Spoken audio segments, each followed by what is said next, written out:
Face-to-face classes sa probinsya ng Camarines Sur, dagos-dagos subuot sa ibong kanhuma kan Omicron Variant.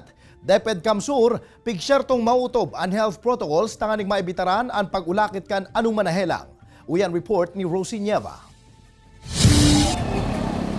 Sa ibong kanwala tuong mga preparasyon kan mga LGU huli sa huma kan Omicron Variant, dagos manggiraray ang face-to-face classes sa probinsya ng Camarines Sur. Sigon ki DepEd Camarines Sur Schools Division Superintendent Lloyd Anidea, si Sherton man subuot ninda na nasusunod ang mga health protocols nganing makalikay sa helang. Since ang Bicol ay nasa alert level 2 pa rin, sa instructions kahapon ni Secretary sa kanyang press release, ang nag-cancel lang yung level 3 which is NCR. Ang level 2 where Bicol is classified as is yung face-to-face. Napag-araman na bulan ng Disyembre ka nagpuon naman sa face-to-face classes ang 5 eskwelahan sa probinsya nagikan sa mga banwaan ng Sipocot at Sindel Gallego.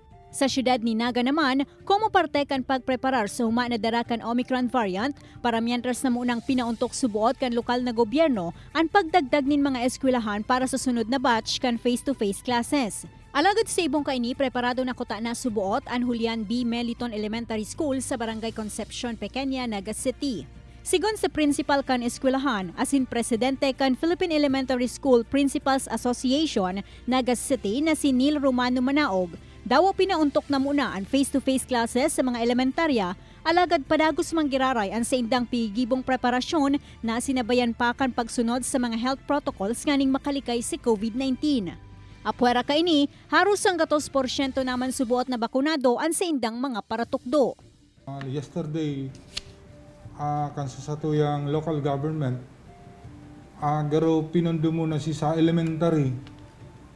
Though ang samuyang school nagpe-prepare naman for possible limited face-to-face. Sa ngunyan, mga putan manini sa mga magurang, estudyante asin mga paratukto na padagos na maglikay nganing daing maapektaran kan huma kan COVID-19.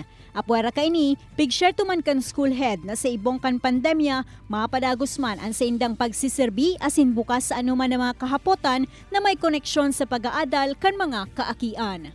Kaibanan si Carlo Abonita, Rosie Nieva, Balitang Bicolandia.